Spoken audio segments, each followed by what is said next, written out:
This is Uncle Stu, the old man on the block. Hey, we ain't got nobody in the chat right now. Well, T, we just gonna wait for people to show up in this live stream. Okay, I'm hang up. Okay. Because right now we only got one person on this live stream, so it doesn't make sense to keep going. She's backstage. Hey, what's going on, Miss Terry? Welcome, welcome, welcome. You doing all right tonight? I'm just trying to wait for a little bit more people to come into the live stream, and then we're going to definitely get started. This is going to be a heavy live stream, so I would definitely tell you, get your tissues ready.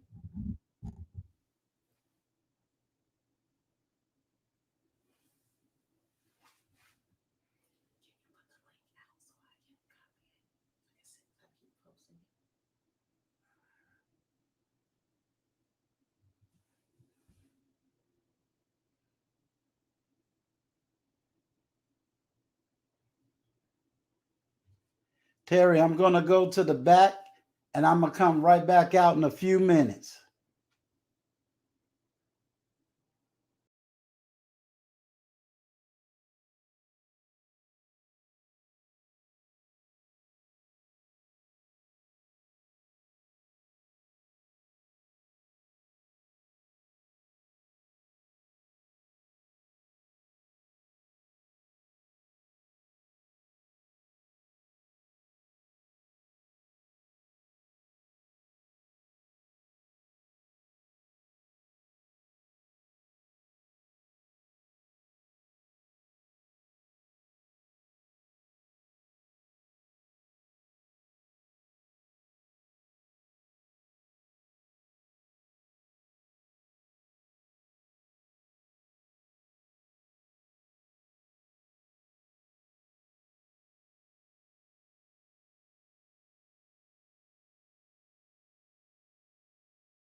This is Uncle Stu. Hey, Terry, I see you're the only one here. I know where everyone is, but guess what? I'm going to do this live stream regardless. So, what I'm about to show you and what we're going to end up talking about is I'm going to introduce you basically to my daughter, and then I'm going to show you a small video, and then we're going to talk about her book, and we're going to get into the topic. And I'm going to definitely drop the live stream so that, you can definitely be a part of it. Hey, Rains, how are you? I'm glad that you showed up. Thank you, thank you, thank you. What I'm going to do, I'm getting ready to play a video. And then right after the video, I'm coming right back on. I never asked to be a fatherless daughter. Written by Portia C. Frazier. Narrated by Uncle Stu, her father. Often one says, God, why me? We know that we're not supposed to question him, but realistically, we do. There were many days I sat back and said to myself, why me, God? Why do I have to endure this? I didn't ask for my life to be like this. Often one says, God, why me? God, why me? We know that we're We know not that we're not supposed to question supposed to him, question him, but but realistically, we realistically, do. we do. There were many There days I were many sat days I back sat and I back said to and I said myself, to myself, why me, God? why me, God? Why do I have to Why do I endure have to this? endure this? I didn't I ask didn't ask for my life to for be my like life to be this. like this. Growing up, Growing up, I never realized I the never strength I realized the would strength need I to would endure. need to endure. As a young As a child, there young were child, things there were that I things had to that go I had through to go that through could only that be could only accomplished be through God's accomplished through strength. God's strength. Everyone sits Everyone back sits and back looks at the and looks smile at the on your smile face, on your not face, knowing not the knowing pain the behind it. pain behind it. I was a child with an absentee father, and that was an unimaginable pain. Watching everyone else with their father, only to sit and wonder what could possibly be wrong with you, was a thought that consistently floated in my mind. One begins to question who they are and why they cannot have one. The question echoes. Growing up, I never realized the strength I would need to endure. As a young child, there were things that I had to go through that could only be accomplished through God's strength. Everyone sits back and looks at the smile on your face, not knowing the pain behind it. I was a child with an absentee father, and that was an unimaginable pain. Watching everyone else with their father, only to sit and wonder what could possibly be wrong with you, was a thought that consistently floated in my mind. One begins to question who they are and why they cannot have one. The question echoes, what did I do wrong? Why am I not good enough? The day comes when you think you have a chance to live your childhood dreams because you meet him only to be let down in the worst possible way. And the hurt becomes even worse. The questions you ask yourself becomes even more real. Going through feelings unwanted because you were born can begin to lead you down avenues that make your life worse. Depression becomes a cloak that you wear to hide the pain that it seems no one has the capacity to understand. As a young child, you are taught to be quiet and not to share the things we have experienced that could be seen or viewed as an embarrassment in any way. We are taught not to care or give any attention to the problem in a sense. I would go through so many things and could never understand why I had to be the strong person. Why am I the person always going above and beyond? Why am I the one who must endure situations where I had to be strong? I never had the opportunity to take time to sit in my weakness. And I thought there would be times when I just wanted to sit back and just be weak. Why do you act like this? Was never a question anyone asked me, but truthfully, I felt as if I had to grow up a lot faster than most. As soon as I turned 18, I ran from what I thought was the cause of everything, when really, I walked into places that would force me to endure a lot more than what I bargained for. There were many days I sat back and said, people always call me with their issues, but no one ever calls to ask me, am I all right? Every time someone was in a situation, I was the one who came to the rescue. It is hard to be strong one because you never have an outlet, so to speak. Everyone around you depends on you and leaves other thinkings that never need help or a shoulder to cry on.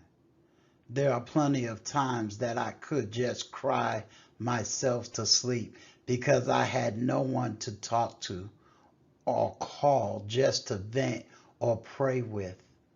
I always had a group of people, but it was people who always needed something from me, but did not have the capacity to pour into me.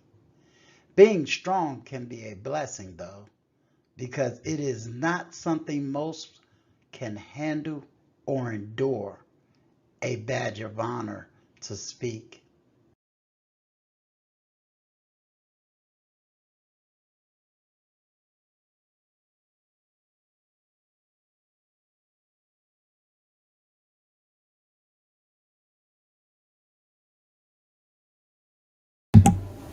Can y'all hear me in the chat? If you can hear me in the chat, just hit one, please. Blind guy, am I still muted? Okay. Okay, good. All right, everyone. Let me now introduce you to my daughter. And this is Tianna, the one that you heard the story about. So tonight's topic is going to be about that introduction. It's going to be about her story and what she went through for at least the first 10 years of her life growing up with an absentee father. And as you know, I am that absentee father. I have my story and she has her story. So tonight, you're hearing her story. So I want to welcome Blind Guy, his wife, their life. I want to welcome Rains. And I want to welcome Miss Journey. So I appreciate y'all. Appreciate y'all. Appreciate y'all. You want to say anything, Tianna? Welcome, everybody. Can you hear me clear? If y'all can hear her, put a one in the chat for me.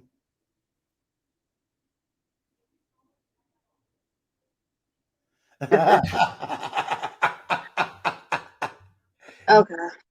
Yeah, she is way cuter. You got that right. You got that right. Well, it's not too many people in the chat. So what I'm willing to do, I'm going to drop the link and just kind of hear what you got to say and how it made you feel and whatever questions that you really have. So let me drop this link.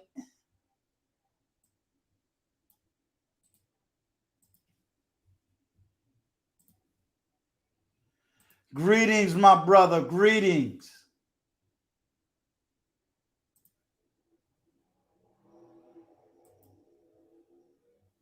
All right, I dropped the link. If you want to come up, have conversations, tell me how you felt, anything. We are open and we're here just to get it in. Hey, Ms. Lockett, how are you? And thank you for the love and the support. As you can see, there's my daughter on here. Ms. Gail Lockett is one of the biggest moderators on YouTube. Okay. Okay. You know. But Gail, what I did was I showed a video earlier, and it was part of a book that my daughter wrote. And basically, what everybody don't know, Ms. Gail, is that for at least 10 years of her life, I was in and out of her life. So basically, she wrote a book talking about how Thank she you. felt. Huh? I was saying thank you. Oh, how she felt being that daughter growing up without a father and the pains that she went through. What's going on before the billions? Salute, sir, salute.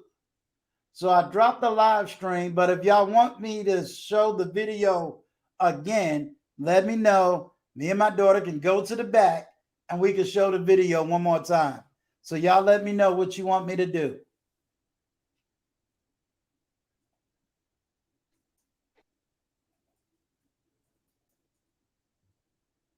All right, we got everybody communicating in the chat. Okay, they said show the video. They said show the video. Come up, but I'd like to ask. All right, I'm gonna show the video one more time. I never asked to be a fatherless daughter. Written by Portia C. Frazier. Narrated by Uncle Stu, her father. Often one says, God, why me? We know that we're not supposed to question him, but realistically, we do. There were many days I sat back and said to myself, why me, God? Why do I have to endure this? I didn't ask for my life to be like this. Often one says, God, why me? We know that we're not supposed to question him, but realistically, we do. There were many days I sat back and I said to myself, why me, God? Why do I have to endure this? I didn't ask for my life to be like this. Growing up, I never realized the strength I would need to endure. As a young child, there were things that I had to go through that could only be accomplished through God's strength. Everyone sits back and looks at the smile on your face, not knowing the pain behind it. I was a child with an absentee father, and that was an unimaginable pain. Watching everyone else with their father, only to sit and wonder what could possibly be wrong with you, was a thought that consistently floated in my mind. One begins to question who they are and why they cannot have one. The question echoes. Growing up, I never realized the strength I would need to endure. As a young child, there were things that I had to go through that could only be accomplished through God's strength. Everyone sits back and looks at the smile on your face, not knowing the pain behind it. I was a child with an absentee father, and that was an unimaginable pain.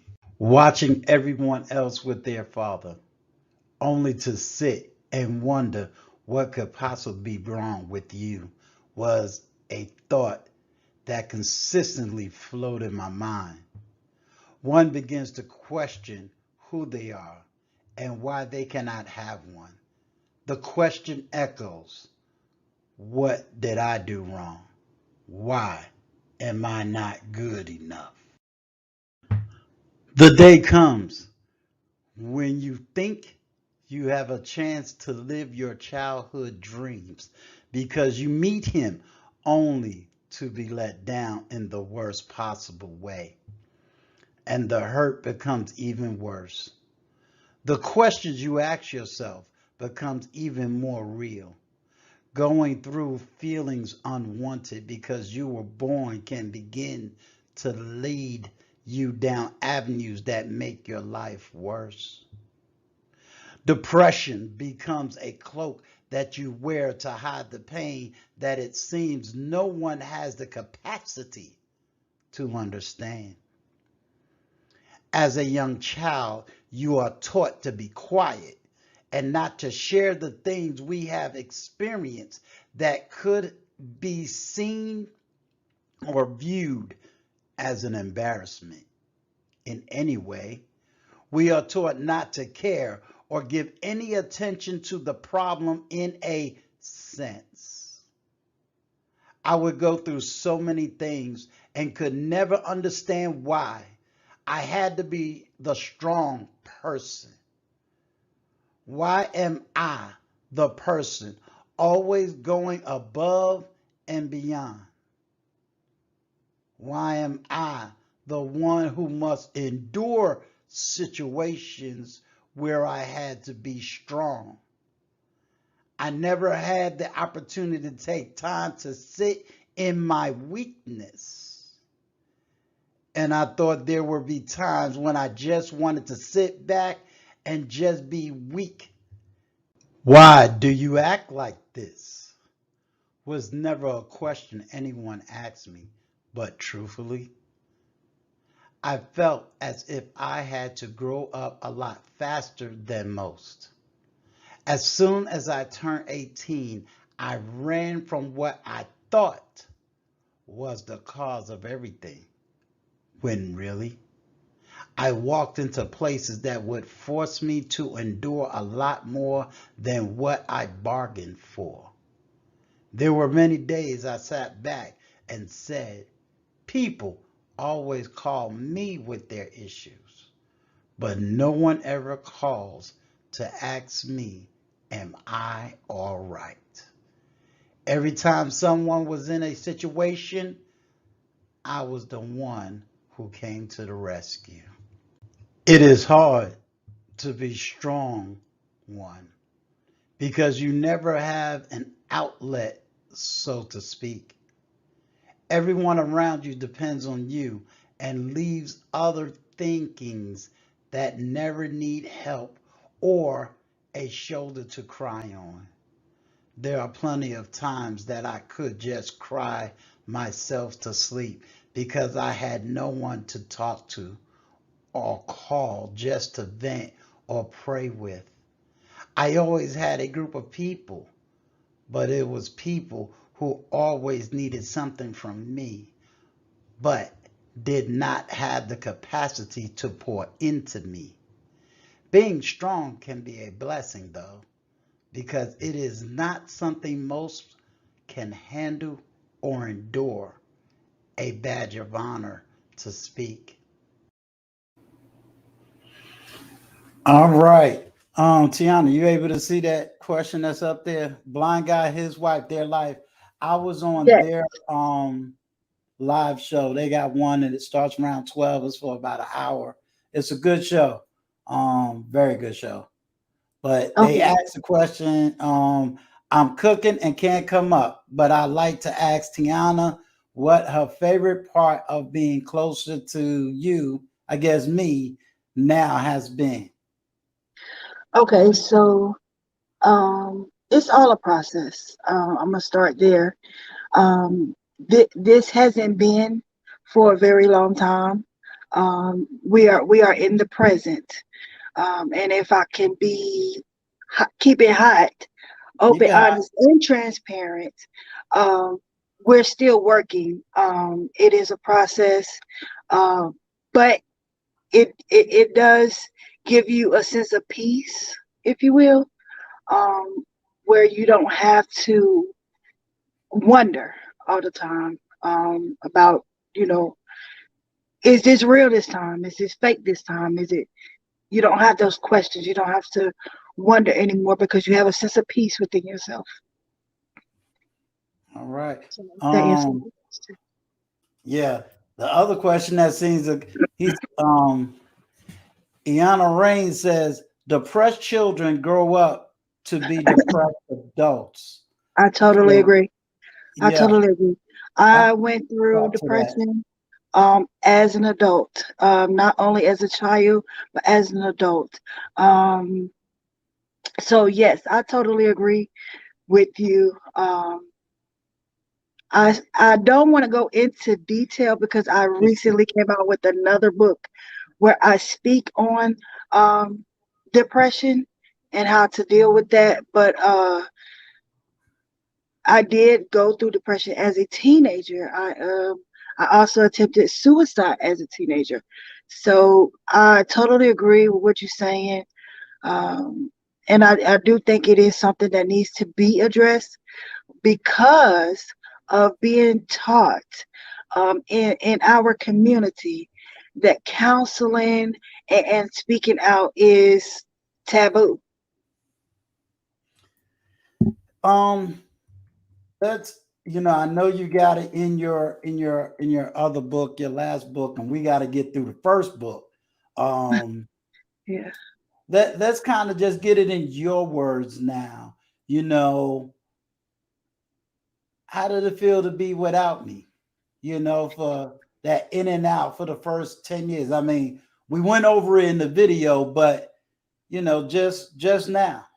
So as a child, when you have other siblings and you see your siblings with their father, and then you wonder, like, okay, even though you were never treated, different from that person or persons males in your life, you still wonder, um, where's yours?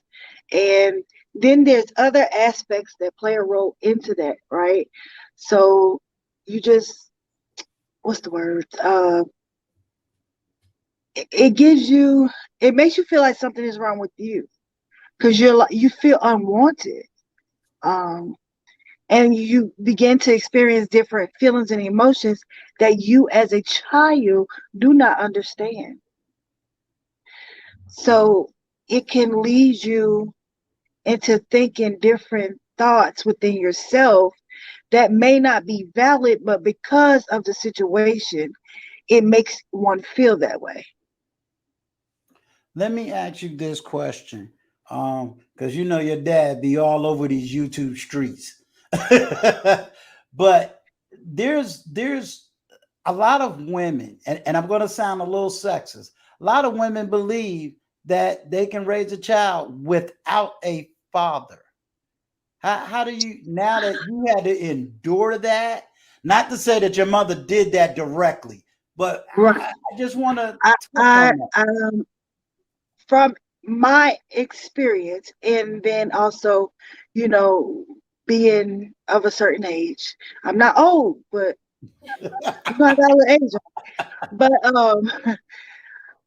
I would say to a certain extent, yes, and then no. You cannot teach a man how to be a man.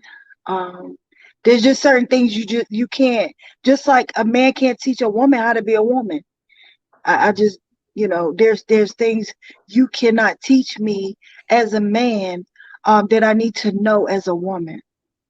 Now you can guide me, but there's not a lot of things that you can't teach me everything, if that makes sense. Yep, that makes sense. Um, I'm gonna go a little bit into the book that I didn't talk about there. Okay. Um, one part that we did bring up, which was he came and then he disappeared. Talk about that, me coming into your life and then leaving. Okay. So, And I I need an mean, age frame so that way if somebody asks what, me, why did I what, leave? okay. So what We're part still of talking about the first part of the book. Yeah. the first part of the Do book? you, Um, I don't have my screen up to repeat that part. Let me okay. go through my So phone real quick. when I wrote this, it gave a broad, it was no particular point. Okay. So there were times in my teenage years, where he would go missing. Then it would be, where are you? Where did you go? That's when the secrets come in, and Mhm. so it's just, it makes you feel like, what are you here for? That's the question you really ask. Mhm. If I can be honest, Yeah. you begin to ask, well, what are you here for? What did you come back for? You hear, then you leave, then you hear, then you leave. It's like, come on, I'm not a toy. You can pick up when you want to, play with it, and put it back. Right. So that's how I felt about that. It cannot be done because Which one you reading? This last? Yeah. Did you read this yes, one? yes. I'm trying to understand that. Is that a question? I think Reigns is responding to a statement you made. Nope, it Okay. cannot. He's talking about the raising children without a father. It says nope, it cannot be done because it's an imbalance. In the scripture, people were supposed to take care of fatherless and widows. Okay. And blind guy, his wife said, thanks for the shout out, Uncle Stu. Thank you for being honest. Tianna, that is still a process getting to know your dad. Yeah. Yes, it is. I mean, it is. And I mean, this is, when I say this is recent, this is as of last year. I wrote this last year. So I think he didn't read it until this year. So this, like I said, it's still a process. It's almost like, um having to get to know not a stranger, but a stranger, if you get what I'm saying. Like, I don't know you really. I don't know this you. I know that you. So I Hmm. have to get to know this you. Just to add some backdrop to what she's referring to. For the first 10 years when I came out the military, um, I had my own what they call PTSD. I didn't know I was diagnosed with it until almost 30 years later. But I had PTSD. I had my own personal family issues, meaning my parents had some other issues dealing with her side of the family, and there was a lot of issues. And that side of me, I will definitely be able to tell that story. But I want to focus on her, for right now. But y'all more than willing to ask any questions that you have. Definitely. And like we said, we're not doing this to get tear jerks. We're doing this to really have that open conversation. I want you to know who she is, but more so know who we are. Um, to let people know, like maybe your dad or your mom is not in your life. And maybe you think they don't love you. Maybe you think they don't care about you. And the reality is it's not true. I've loved my daughter since the day she was born, but other issues came up that couldn't control. And I didn't read her book until this year. I think it wasn't until like March. So this work that we're doing is this year. This year. So, that's why we went ahead and we did this live stream. And as y'all know, I said before, she was also the one that's behind the YouTube channel. So this is huge. And she came to visit me about 2 months ago. And it's real funny because it's the first time me and her ever sat down, talked, laughed for at least 2 straight hours and not fight, argue, and point fingers. And trust me, that communication is big. That communication is big. I think someone has a question. Oh, they do? Where you see it at? It's the at the bottom. I don't know how to pronounce the name, so I don't Okay. want to butcher it. Okay, I got you. Right. Tianna, do you deal with unforgiveness and bitterness towards your dad? Uncle Stu, do you battle with forgiving yourself? Okay, so do you want me to go first or you? It don't matter. I could definitely say, as far as forgiving myself, yeah. And again, that forgiveness was a process. It was not easy because who wants to be identified as a no good father? Who wants to be identified as the absentee father? And is not, and who wants to admit that they even had any form of mental health issues, had any issues where they medicated that mental health issue? I mean, that's not something everybody wants to admit.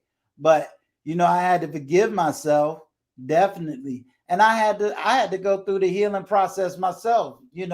My daughter kind of beat me to it, so I came in the aftermath of the healing. But yeah, I learned to forgive myself. Every once in a while, that unforgiveness comes up because I get angry, I get upset, especially when I read her whole story. Yeah, I was angry for a while when I read her story because I was listening to what my child went through, went through without me, went through when I thought I was around, and then even worse, went through as a grown adult. So it makes you feel like a failure, So yeah, I still feel it every now and again. Definitely. I'm not gonna say I have totally just given it out of my system. Okay, T.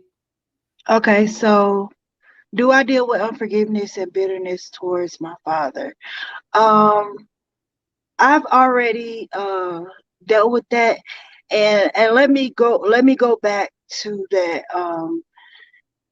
How this came about? Let me You can go let ahead me and go spill it there. all. Let me go there. Yeah, Okay, no shame. so I'm in my second marriage, and I am 35. I'll be 36 the end of this year. um, so I'm in my second marriage, right? And so you know how they say, you don't. First of all, I said I would never get married, but that's another story for another day. But I'm in my second marriage, and in my marriages, I experience things um, that that you don't want to go through. You shouldn't have to go through, but I went through them. And so when you get to a point um, where you're just sick and tired of being sick and tired, and you have to then reflect on self because you have to say, okay, well, why do I keep going through these things? Why do I keep going through these things? So then you start to self-reflect. When you want to be totally healed, I don't mean okay, push it to the back of my mind, move on. When you want to be totally healed within yourself, your mind, and you want peace, then you would take the necessary steps to do so. Um, and it's something I had to do for self. When I first brought, if I can We being honest and We're being transparent? honest, transparent. Okay. Let it So all out. when I first brought the name of this book, which is a collab I did with other people, is called The Mantle I Never Asked For. Okay. So um when I first decided uh what I was going to write about in this particular book, uh I knew it was a healing process, and I knew that um it was something that had to be done. Uh After writing it, I did go at the time we was not speaking. I did go and message him on Facebook, and I just told him how I felt. It wasn't nasty. It wasn't disrespectful. It wasn't none of that. It was just point blank how I felt, what I went through, and this is this. And you can take accountability or not. But this is the end of me trying. This is me getting my power back. This is me getting my peace. And I left it at that. At that time, there was no accountability taken on his part. I proceeded with the book um, because I knew that it would help not only me, but it would help other people out there, male or female. Um, so I continued to put the book out. Once I put the book out, I was just praying one day. And so I said, well, I'm going to buy the book and I'm going to send it to him. So I bought it and I sent it to him. And I let him read it, and that was that on that. Then after that, that's when he contacted me back. Um, Even on that initial contact, I didn't feel as though was being taken, because it's easy for us to point fingers, right? It's easy for us to play the blame game. You did this, you did this, you did this, but the question is, how did you aid in that? What did you do to aid in the detriments of that relationship, right? And so I know he only read a snippet of the book. Um, but if you go a little further, you would know that we used to fight. And I don't mean fight as in we're going to argue. I mean fight like we're on the streets. So that's where I had to take my accountability, okay? Because yes, it was done out of anger. Yes, it was done out of hurt, but that didn't make it right, right? So accountability is something that most people don't want to do, because then you have to look at that ugly part of yourself in the mirror and say, oh, oh, you know. So that's how we got here. So as far as forgiveness and bitterness, I don't have any, because I'm at peace. When I wrote him and that message, and when I wrote the book, God gave me peace at that point. So all the bitterness, the angriness, the all that was out the door. That was the end all be all for me, you know. And so it was either you'll take this and you'll do what you need to do with it on your end, or it just will never be. But I was still going to be at peace regardless. But in this current book, I do go into more depth on to deal with how to walk through that process of healing. And it doesn't have to be a father-daughter healing, period. In any relationship. I've been through a lot. Let me ask you something before you answer this question. Okay, Accountability is a strong word. it is. It is a very strong word, and a lot of people um, would argue about that word. Usually, in around certain areas of YouTube, if you said, "Oh, hold a woman accountable," that starts a fight. Hold a man accountable, that starts a fight. Mhm. But you and I kind of come from a stronger conservative background. What does, because I like when you said, I didn't take accountability the first time. What does accountability look like? Because some people might say, well, I'm sorry. Okay, I'll take accountability for that and keep walking. What does it really look like? Okay, so accountability, if someone was to come to me and say, I'm sorry, it's not an apology to me because what are you sorry for? Accountability is being able to own up and own what you did, whether, I mean, and it doesn't have to be negative.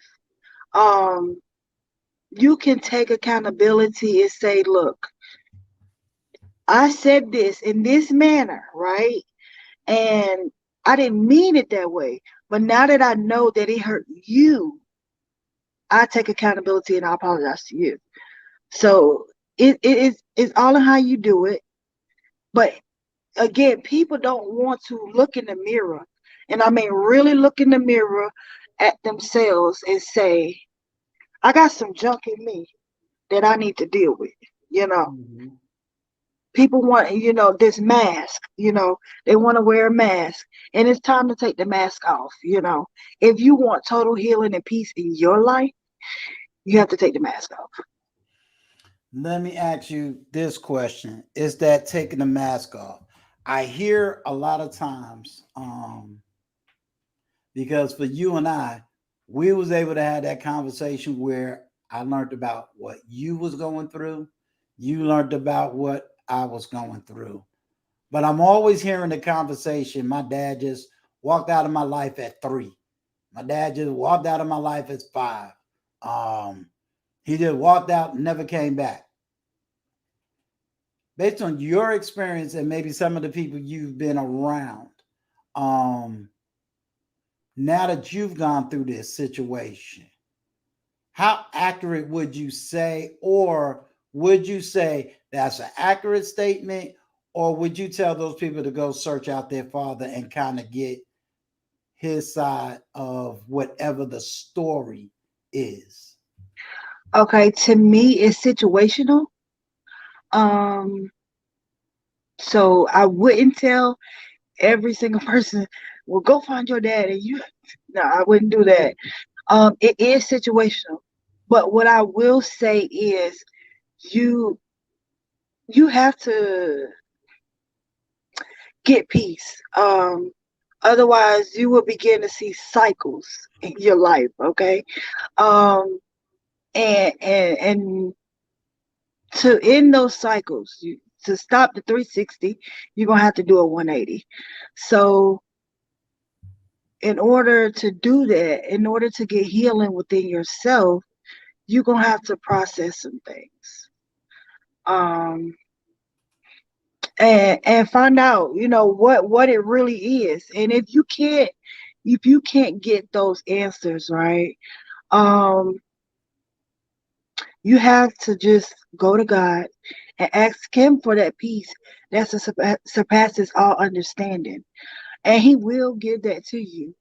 It may not be in the form of your dad calling you or him taking you out to dinner and saying, oh, well, let's talk, anything like that. It may not be in that form, but he will give you peace that surpasses all understanding. All you have to do is ask. Let me ask you this question.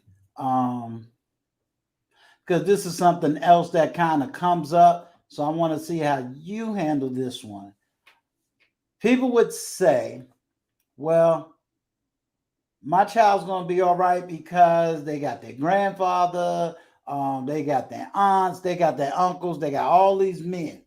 And one thing I know, you had your grandfather, may he rest in peace. You had an uncle, may he rest in peace now. Had another uncle. So you were surrounded by men, yet you still felt empty. Talk about that. Okay, so yes, I did have positive male figures in my life. Um, but it's situational. My situation was a little different because I was, in a sense, pulled from that. Because I was pulled out of that home where my grandfather was, and so being pulled out of that home into a new environment, you exposed to new things, right? And Hmm. so, um, where I was in the home with him and sheltered, I wasn't exposed to a lot. I was in private school, I was in church, I was not exposed to a lot. So being pulled out of that environment into now, you have access to everything. So it gives you, it exposes you to a lot, and then it also opens your mind to a lot. If y'all get what I'm saying. So you begin to see things. And no child is stupid, you know. You see this person over here with their dad, you see this, you know, and you wonder like, hey, what's going on here? Or I'm out this late at night, they don't really care, or whatever the case may be. I mean, it's situational. It is really situational, and it's a broad spectrum. I can Yeah. only speak from personal experience because I can't speak on behalf of every African American woman. Right. But I can tell you to get over that hurt, sis, because you can do it. And just to give the chat a little bit of background, when she talked about um, taking her out of one environment, bringing into another, in around this time, I had a younger child. Um, and at the time, I was now a single father with her baby sister. And what ended up happening was that's when I went back for her, um, and then end up bringing her mother, and her sisters to live with me. And that was like night and day, taking her from a Catholic school and now putting her in a public school. That was serious night and day. Um, I tell you, if I had to have turn this little depressing thing conversation, the only greatest joke I got is I remember when this person tried to bully her. And I told her, either you fight the bully or me and you will fight. She ended up beating the bully up. And then I never knew how big the bully was, and the bully was bigger than me. So I was proud of my child at that time. But that's that private and public school education. Now, if you read in the chat, blind guy, his wife, their life, they be starting beef. They be trying to start these YouTube beefs, So now they all up in my chat trying to start beef. Miss Gail, you're gonna have to get them, Miss Gail. They acting up. um, here goes. Oh, here's a question on the screen. It says, "I love that. How did you aid in the situation? Yes, we need to be accountable for our actions." Rains, I'm not understanding the first I part. think I understand. I think I Okay, understand what she's saying. okay, go for it. Because I spoke on it. Okay, so when I moved from New York to North Carolina, for one, I did not want to be here. Okay, uh, I did not want to be here, but I was still dealing with a lot. As a teenager, um, I had a stepsister who is 10 years. It's a 10-year difference between us two, and I felt like she was always with me like she was my child, and I didn't want that responsibility because that wasn't my child. Okay, so and then I won't speak on um I will only speak on him and I will not speak on my mother. But there were other issues going on uh with the relationship between my mother and I, the relationship between him and I, relationship between my sisters, um, and family. So I felt like I was the child who did all the wrong. That black sheep, if you will. That's it, the black sheep, if you will. And so, um, everything I did was wrong. This, that, the third. I was blamed for things that I didn't even do. So it came with a lot of anger and hurt. And so when you are a teenager, when you're going through things and you don't really understand the emotions, you don't understand the feelings, you don't understand how to deal with these things in a positive way, in a healthy way, you begin to act out, right? And so every time uh, it came time for punishment, it was we're gonna fight because I don't know you. Um, who are you? That was the mentality. Um, you think you're gonna hit me, I'm gonna hit you. This what we're about to do. And so that didn't help, right? That only made things worse. And not only between him and I, it you know spilled over into the marriage. And so those things didn't mesh well. So that's what I had to take accountability for. Just to get everybody caught up, greetings, Miss Patrice. Greetings, Big Guy Journey. Big Guy Journey has been Patrice has been the OG on these streets. Okay. She's a little bit she's around my age, and she's trying to educate these young women about how to be a woman. So she the OG. Big Guy Okay. Journey, he was the first one to push me to do the first live that I did. So shout out to him. Just to get y'all caught up, as y'all can tell, this is my oldest daughter. And the conversation is about her and I and what she went through without me, and even the ins and outs of without me. Miss Williams, hello, Jill Williams. Thank you for the conversation. Yes, we're going in, and if you miss anything, it will be posted up. And based on what y'all feel and what y'all hear, and the conversation, we'll definitely have this conversation again. Definitely have it again. Two things. Okay, this one up here? She says, I feel you about the move from New York to North Carolina. My daughter did not like it at first. I'm gonna At tell you all. something. At all. And to tell y'all the truth, I hated the move too. That's why I'm not there no more. Matter of fact, just to let y'all know, I'm trying to push my child to come where I am at. So that's the next move. Yeah, That's the if it next was up to move. you, if it was up to y'all, I would be. If it was up to you and John. Yeah. But And just to let y'all know, John is my son-in-law. And I've been in the back scene like I'll make sure y'all got a place to sleep, lay down, and the whole nine. So yep. But yes, any other questions? nobody wanted to join. Does anybody want to come up? Hold on, I'm gonna drop the chat. I think you're able to pin it. You Yeah, should I'm be getting able to ready pin to it. pin it to the stream. And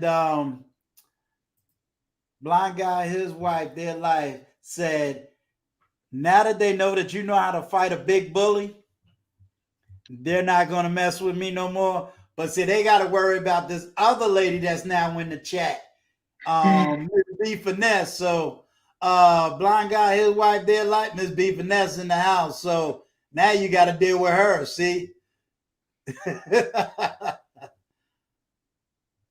All right, I'm gonna drop the stream, and if anybody want to come up, you are more than welcome to. Anybody have any more questions? Um, Even if Thank it's about you. me, I'm open. I keep it hot, open, honest, and transparent. I'm very transparent about everything. whether it has to do with this this relationship or it has to do with things I've been through personally. Yeah, So if you and have any questions, I'm yeah, open to and answer. Brian, I feel you, I, man. I'm trying, bro. I'm trying I for am real, not. for real. Someone asked, "Am I a motivational speaker?" And I am not a motivational. I'm not. Contrary to your belief, I'm shy. I don't. Yeah. I All could right. do Oh, this. you got a whole posse for you. I get to sit back. All right. Miss Corinne, how are you? Hey, good night, good night. Hey, Tiana, dear. Good Hello. night. How are Okay, you? I'm good. And it made me a little teary-eyed. Just listening to Oh, you guys. I'm a tough chick, but I'm like a softie on the inside for certain things. And this like right. really touched me. Like, and I've seen your dad, in the other channels and stuff like that. And I'm not sure if he ever hears. Speak very, very highly of my dad, but I never mentioned my mom, right? And even though him and my mom were together, and it kind of just, I like the fact that you guys are having the conversation because I'll just give you a little background why it kind of made me teary eyed as far as my situation. I'm from the Okay. Caribbean, and my mom moved to the US first, and my dad, his job, he traveled a lot to like England, and he was also a British citizen. So my parents made the decision for me to stay with a family member for a year, my sister and I, while my mom moved to the US and, get everything straight. And then my sister and I would come, then my dad would come after. And we stayed with a family member who abused us, like verbally and physically, just and emotionally.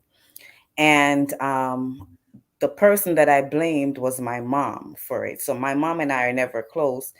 And I think, I this is what really made me teary eyed is the fact that you're able to speak to your dad about what you went through, and then him being open and understanding, because I spoke to my dad about what I went through, and it's like he apologized, he was sorry, he showed regret, where my mom was more like, listen, you know what I mean? Like, listen, what you're saying didn't happen, and you know what I mean? Like, completely. So, so that part of it, like, just made the relationship strained between my mom and and I kind of distanced myself from her, even though, she was, I grew up in the house, but it just brought me and my dad close, and I was able to forgive him. Whereas for years, I held it against my mom because I also blamed her for the move.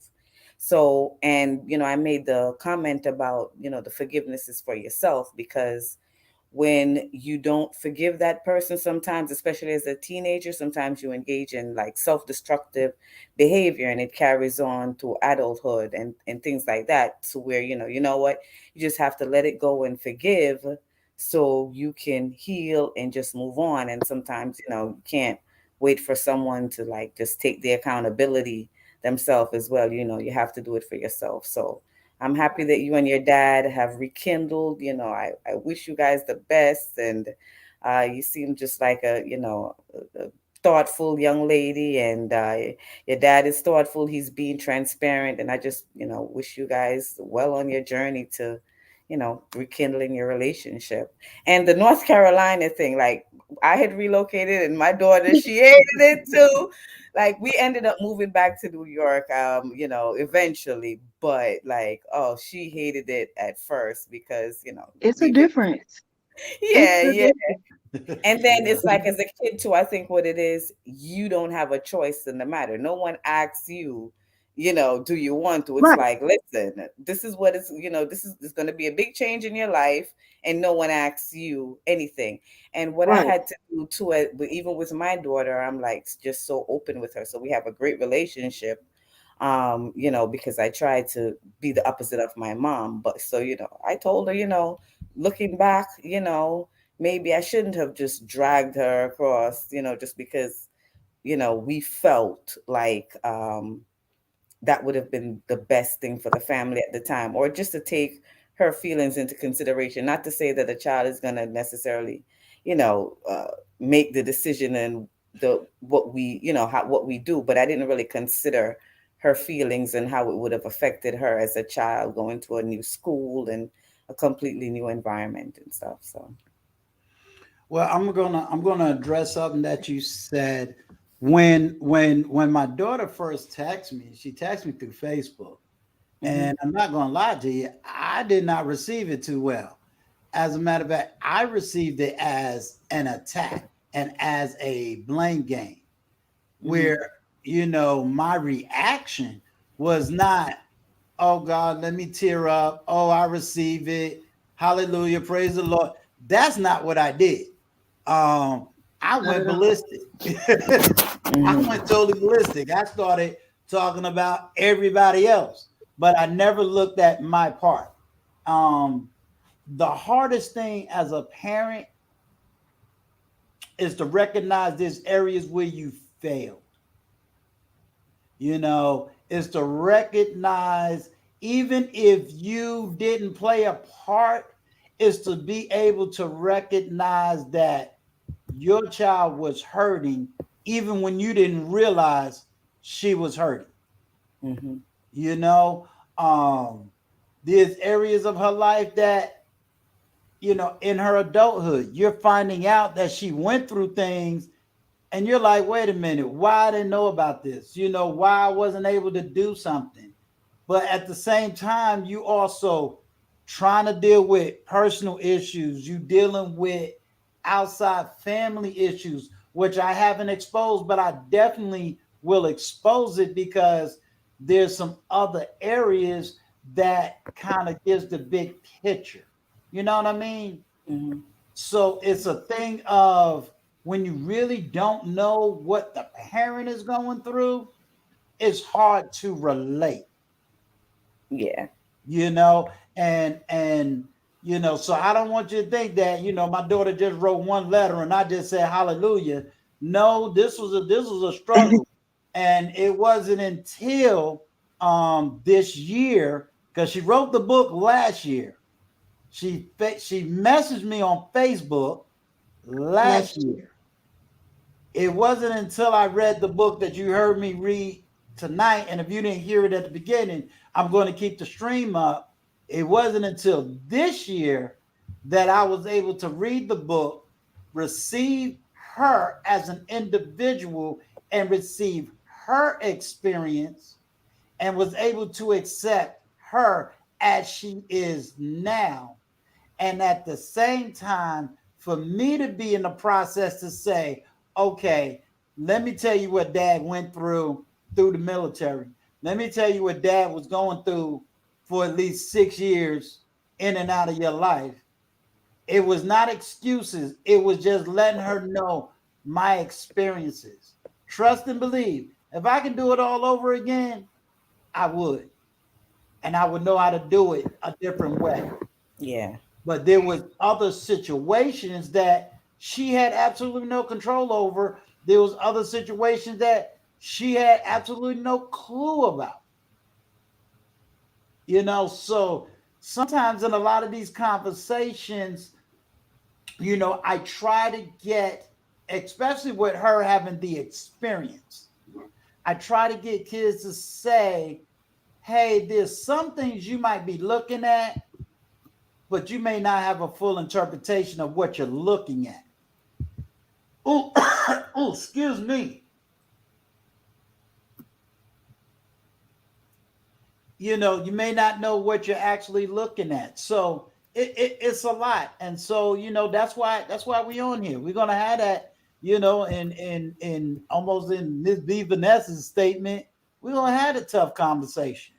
But what we're not going to do, and you're not doing it, but I'm just saying it to the chat, what we're not going to do is live in victim Olympics. We're not going to live there. So if anybody want to use it and say, oh, and be a victim, no, me and my daughter's not crying victimology. We're crying love, we're crying healing. Mr. Bryant had an excellent question. He says, what steps are you both taking moving forward? You see it right here. I'm gonna be honest. Just to be this open, knowing I'm on these YouTube streets, people on YouTube, they want to look like the best father, the best mother, Right. the best couple, the best of everything. I ain't coming out like that. I'm coming out like a straight man. I made mistakes. I did some horrible stuff. I did things that I wish I wouldn't have did, right, wrong, or indifferent. And I'm here to get it out. And I'm here to help anybody who may be in my situation, wasn't in my situation, or not get in my situation. To me, to be a man is just to show the whole male side. So for me, doing this YouTube with my daughter in my last live, I had to hold back a big cry. And a lot of people didn't understand that when I said this is 35 years in the making, just for me and my child to even be on YouTube talking about this. This is a big jump. Yeah. Big jump. Big guy Journey, can you hear me? Yes, yes. Hey, how you All doing, right. sir?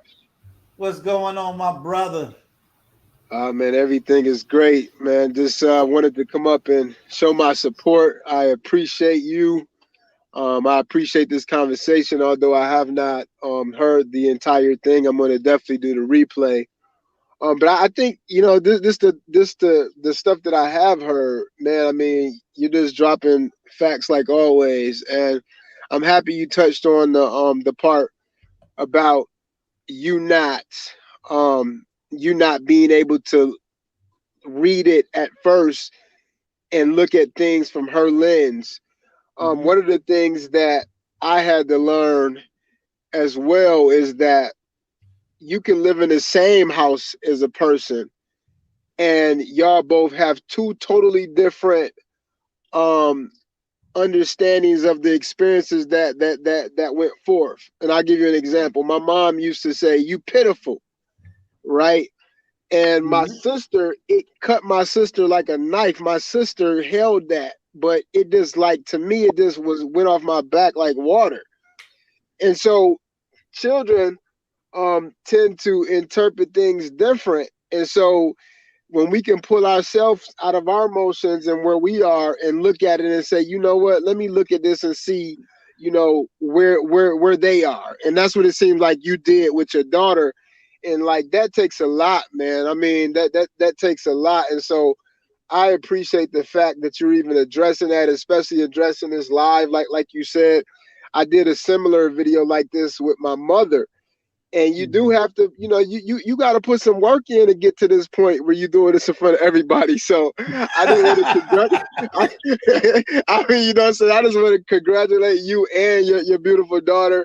I hope, I guess if you could like tell me, even just tell me a little bit more about what happened, because I don't know if y'all was in separate houses growing up or if you were in the same house or what, but it's a lot dealing with this stuff, man. It is to try to give you a. I'm going to give you a quick backdrop, but there is more details to it. Okay. The quick backdrop was she was born. As you already know, she was born in New York, and I was 18. Her mother was 17, and about a year later, I went to the military, came back from the military, and we're just going to use the term all hell broke loose um, from that point on, because just like I'm not going to invoke her mother or her grandparents or my parents, because this is more about us, but Yeah. there was a whole conglomeration of issues that took place when I got out the military. Okay. I had my own parents dealing with this issue, her grandparents with this issue. So it was a lot of stuff that took place the first 10 years. And then I had my own personal demons that I was dealing with. Yeah. You feel me? Yeah. And yes, we did live together for 10 years. She was 10 and well, 8. Yeah, 8 years, you Yeah. know, and so we lived together for 8, but we basically just lived under the same roof. Don't Yeah. mean we were operating as father and daughter. You know what I mean? Because there was 3 other kids in that house too.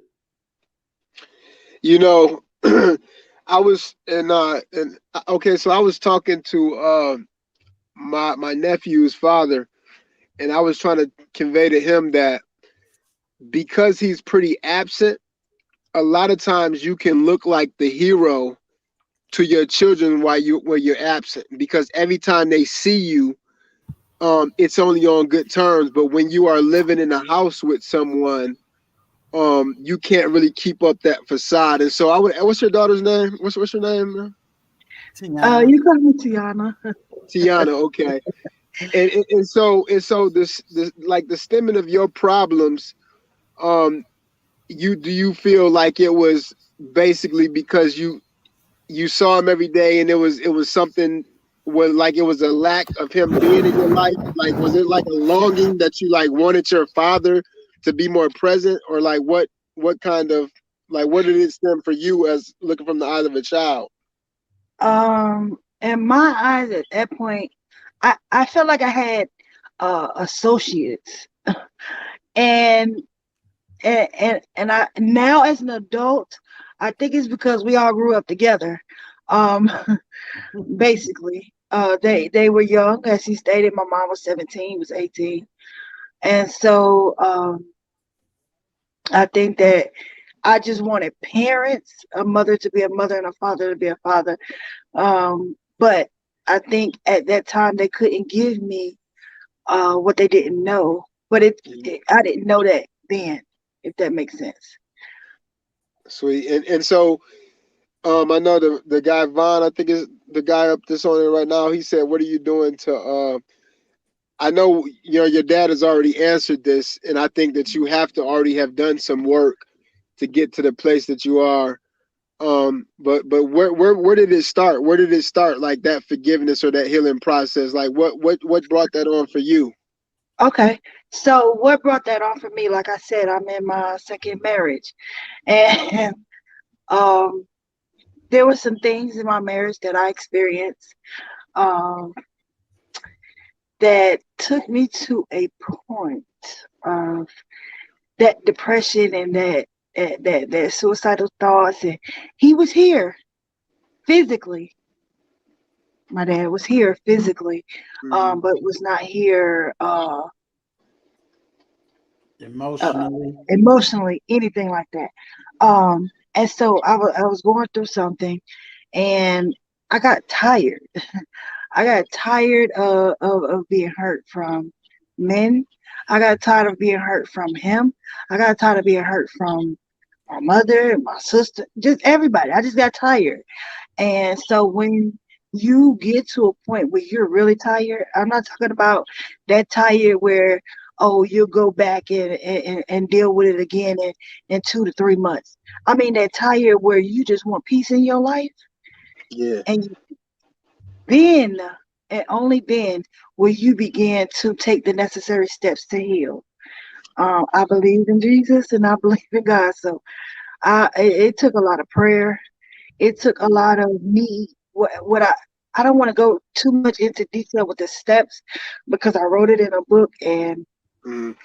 No, but no, I completely understand it, and it's basically, it sounds like you're saying it's the same with like people who dealing with substance abuse. I work with them for a while, and you always have to get to a place where you get tired before you just pretty much make that decision for yourself, because everybody could want you to make that decision, but you got to want it for yourself. And so yeah. this is my last thing. Oh no, you Uncle, fine with the questions. You okay. fine. You keep them coming. I'm Uncle, honest and I'm transparent. So And real quick, big guy journey. yeah. Miss B Finesse is getting on you, talking about you asking all the questions like you running the panel. Hey, You said, hey, you well, said hey, that on her he the show. only hey, he the hey, only no, one bringing the heat now. hey, hey, Let him hey, keep hey, I learned from the best. That's what Uncle Stu do. Hey, no, but I just wanted to say though, and this is more to you, Uncle Stu, because I want men to understand this, because I think when you get on platforms, you speak as a man who has daughters. I And a do. lot of the people who are talking don't know what it feels like to even have a child, or to have ever cared for a child, or been that person in that child's life. So they talk from a different place. True. And when you've been in that place, when you have that, you know that you can't like just blanket everything. You know, you got to go a little bit deeper. You got to understand. I know my daughter, when she was around her early teens, like 13, she was having like some depression issues. And I'm like, you got a great life. I couldn't understand it for the life of me. I was like, it was like mind boggling for me. Like, she went from this lovey girl that always, every time I came, loving on me, to like practically just wanting to be by herself, only wanting to be with her friends and stuff like that. And I was like puzzled by this behavior. Like, what is going on, you know? And we found out, her mom found out she was dealing with some hormonal imbalance things, you know what I mean? And so I had to like literally change the way that I looked at things, because I looked at everything as cut and dry. I never been depressed. I never went through depression. I never went through none of that stuff. You know, I mean, I've been through poverty and I've been through hardships, but I never looked at life like that. And so I was just thinking like, man, this is like some old spoiled victim stuff, but it really wasn't. You know, girls go through different things. I mean, not all girls, but girls go through different things. And, you know, it makes you have to change your outlook. And this is the piece that a lot of guys are missing. They've never had to deal with that coming from their daughter. They never had to deal with that from even a young girl that they adopted or something, you know? And so I that's why I always appreciate you. And I give you so much respect, man, because I know when you talk, you have that that piece right there with it. And I just wanted to say that, man. There's much respect to you and your daughter. Well, Thank you. Yeah, this is not going to be the last conversation. We're going to continue because, like I said, the only part of her book is going to be the first book. The other two, she's selling those books, so y'all get the free copy on the first one. But on a real talk, I mean, this is the conversation. We believe that, you know, this is the conversation. Like I said, it's one thing to be on the YouTube streets. It's one thing to be representing. I guess if I learn anything from Antoine Daniels, what he say, I'm gonna be an open book. So that way, when I'm dropping knowledge, wisdom, understanding, no one could ever come back at me and say, "Oh, well, you didn't do this and you didn't do that." I'm an open book. When I say, "Hey, I'm gonna talk about accountability," I've been through that accountability process. You know, when I talk about fatherhood, been there. You know, like I said, tonight, this is more focused on her and I. We don't want to bring other people in the conversation because they have a right to be here and kind of defend what they did, etc. You know what I mean, big guy? Yep, absolutely. I do, man. Absolutely. All right. Hold on, big guy. All right, Tianna, this is Miss B Finesse from the very beginning all the way to now. You might as well say I do 2 podcasts, one on Earth, and then I'm just now starting to get this one. But she's been the backdrop, pushing, pumping, loving her husband because her husband been in the backdrop just pumping me up too. So you know, she's like you in the absence because I think y'all only about a year or 2 apart. Mm-hmm. Okay. Yeah. I'm so glad to actually be up here and talk to you. I think I've seen you in the chat. I've seen your dad talk about how you're supporting him. So I definitely had to make time to come in and just verbally speak to you and tell you that I'm so just excited about the story and the journey. I think it takes a lot for people to actually speak about their past because we know that a lot of times people want to keep the secrets. You know what I'm saying? People don't want to really say because it hurts again. When we talk about it again, it hurts again. So the question I want to ask you is, moving forward in your life, what are some things that you would, and I'm sorry if I missed that you said this already, but I'm just asking for clarification, especially for those people that are just coming in the stream. Make sure you're hitting the like button on the way in, guys. I had to get that out, Uncle Stu. You know, I had to get it up, get the light stuff. My question to you would be, what would you have told your younger self now that you've experienced this with your dad? Please tell me we didn't ask that question already, did we? No, Okay. the reason It I is my had to current book. chuckle Oh crap. Okay, I'm gonna because change it. she just talked about that with me about 3 days ago. That's in her book. Okay, let me ask you another Okay. question.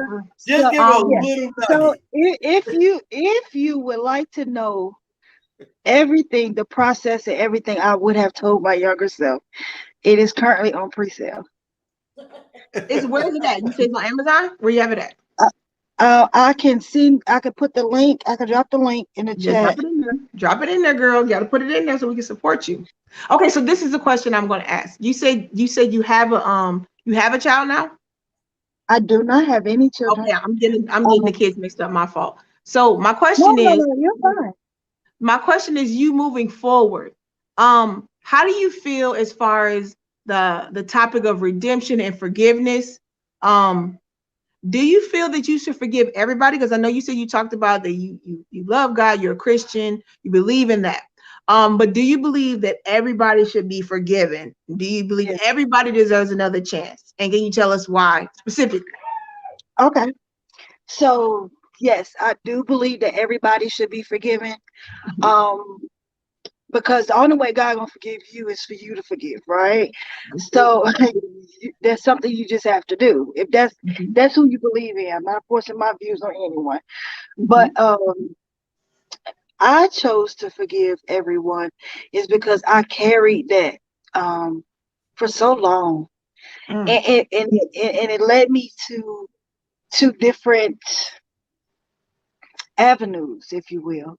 If I could give an example, to feed it, like that negativity that you're saying, because okay, go ahead and elaborate.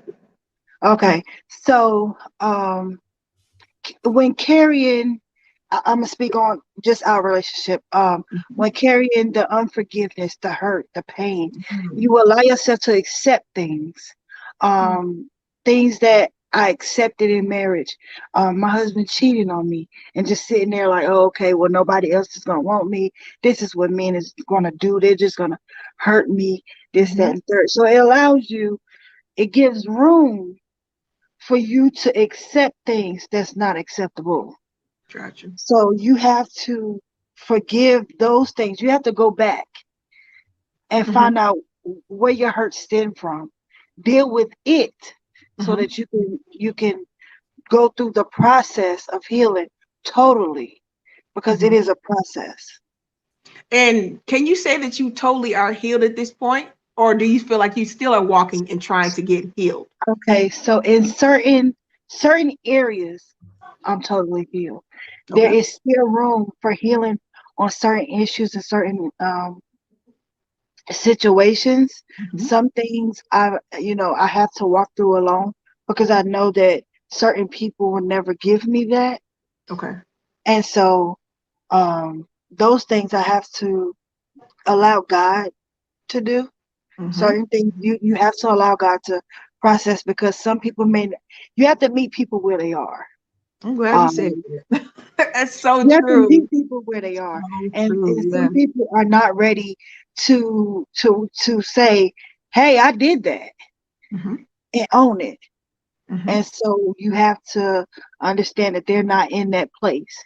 Just because you're in that place doesn't mean that they're in a place. So you have to give them time. But in that time, you deal with you, because you can only change you. That's a fact.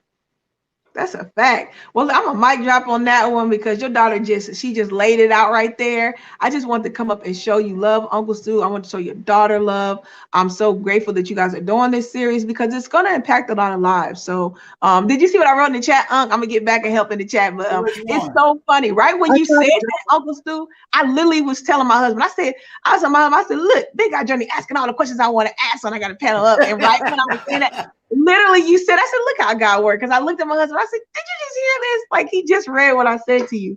So and my moderator put in, Big Guy Journey learned this from you because of what I do on your channel. Is she the daughter that told you stop doing that on my channel, or was the other daughter? Which daughter you told me? Okay, cool. Yeah. Okay, cool. No, ask all the questions, because we are planning to do this again, and Yeah, because I got something for that last video. Mm, yeah, okay. Okay. yeah. Rich. Yeah, Once you see it Rich. up, I mean, I got part of it, and then I'm Mm. going to read the other part of a book and do a video with that one. Basically, all I'm doing is reading out story. And you know what would be neat? How many chapters do you have in your book? And that particular book is one. It's a collab. Okay.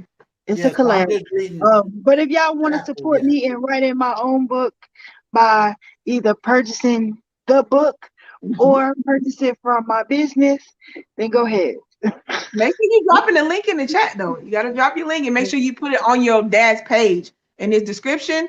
You should put it in your description and the links it's on the gonna be. about page. Yeah, it's Yeah, gonna put be. that in there. Her book is gonna be linked to my Instagram. It's gonna be Perfect. on my Instagram page. It's gonna be on this page, and I think I got one more page, and my blog too. Okay, perfect. Good, good. All right, I'm gonna have to step down. I'm gonna go back in the chat. I just want to show you guys love and support. I want to come on and personally say I appreciate you for being here, putting your story out here with your dad. We are here. We come in hard. We're going to support you guys, and we are here to hear what you have to say. Thank you. You Thank guys you. have a great day. I'm gonna drop You back down too in the chat. now. Bye, guys. Bye. I can't see the questions. Hold on. I got one more coming up. I just had to drop the link. Okay, I sent it to you. You did? Okay. I sent you the link for the book. All right. Because I'm gonna always have the chat. So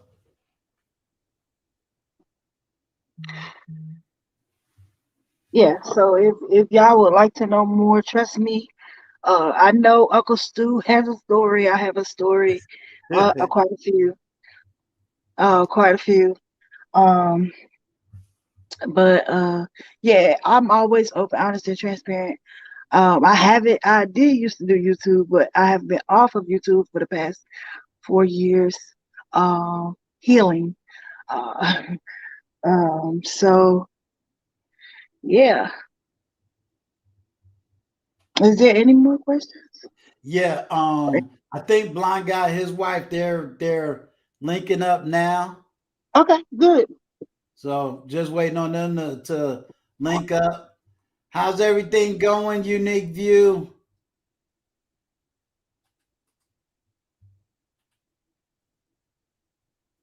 Yeah, I'll text you out of my links.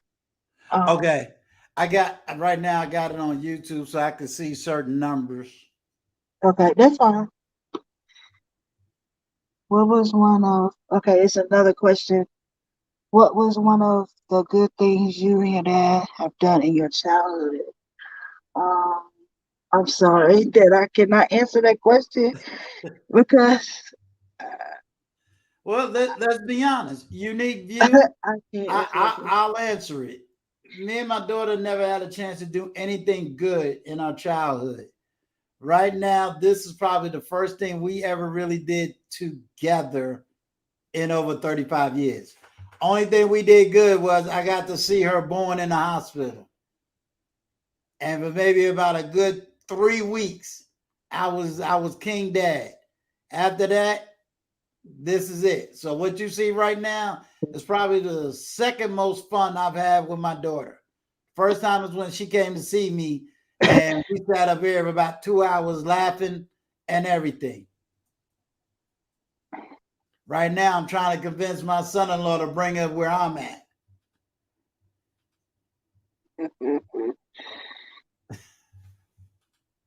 Hello, Mr. Stewart. Much love, much respect to you.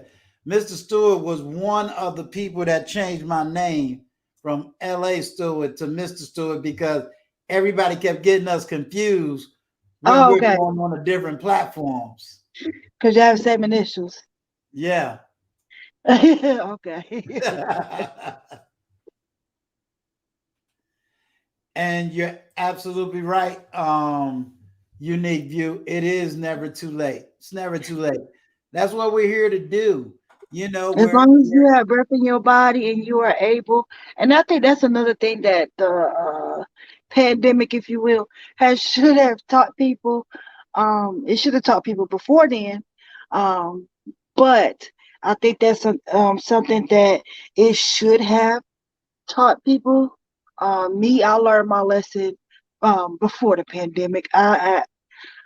If y'all don't know that story, like he said, I think he put up a video, but I've been on life support 4 times, 4 different times.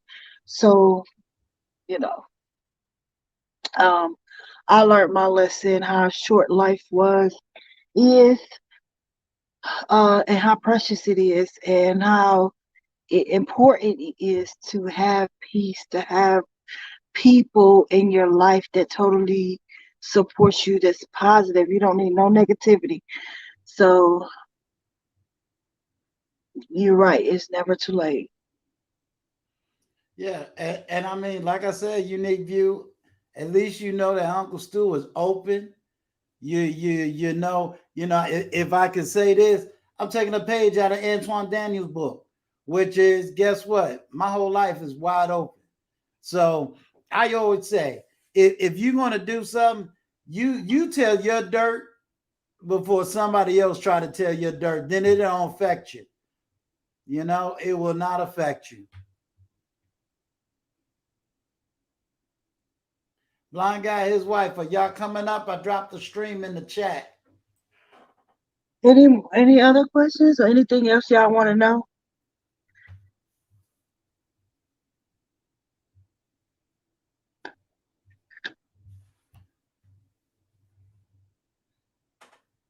I don't Anything see y'all want to know any about questions on me? your side. Besides, I mean, Thank you, anything, unique view. You know I rock with you. Thank you. or anything y'all would like to know about me? Um, Did you drop your business link? I did. All right. I dropped both For links, some reason, but it didn't show. I don't think it's showing up as a link because I'm doing it. Um, Maybe one of your mods could copy and paste it. The Are title you of able? which book? I've wrote in 3 books total. Which book? The Okay. book You that know what we're we'll do? You know what we'll do? Let's do okay. this. That's what I thought, Miss B. That a mod has to drop it and it'll show up as a link. Okay. So Miss B Finesse, what she got to do? Like send it to me.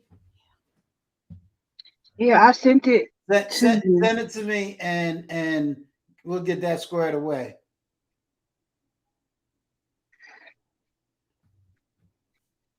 You see on your phone? Yeah, it's coming through. Okay. And then if I don't you have. okay, I don't have family in Memphis, but all right, just I and don't know if then what he. I'm going to do probably after the live stream, I'm going to give you Miss B Finesse's email.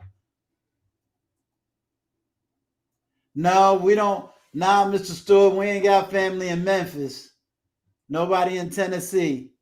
On my side of the family, it's going to be either New York or South Carolina. And I got a cousin in Georgia.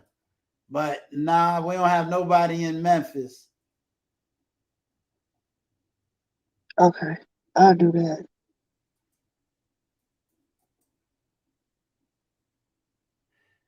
Do you have access to the private chat? Yeah, I'm about to put it in there now. Okay. Yeah, I read Gail's message. She's going to put it in the private chat. Okay, one of the mods already put it down. Y'all see it?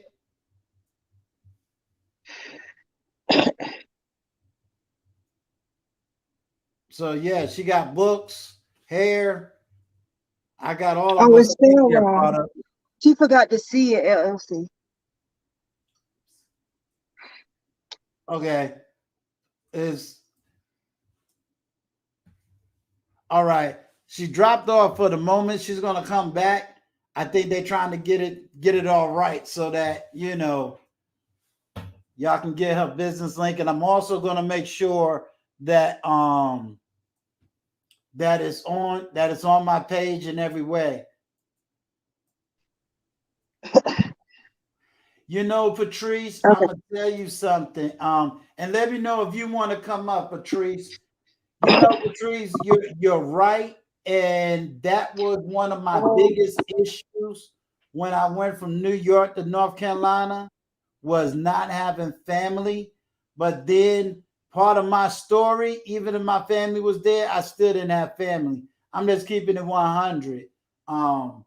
Between my daughter, my marriage, my sister, who's, believe it or not, 2 years older than Portia, we don't even talk to this day because of that whole thing. So in reality, Portia and my other daughters are really the only family I got. So I'm fighting with them every day, and I'm talking about fighting in a positive way. But that's real talk. I mean, I do understand, but I can't even say I have that experience of being in another state with family. Because I ain't gonna lie, that's another topic for another day. But family can destroy you and your child before y'all even get a family off the ground.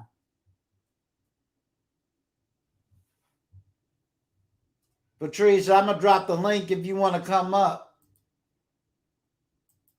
Okay.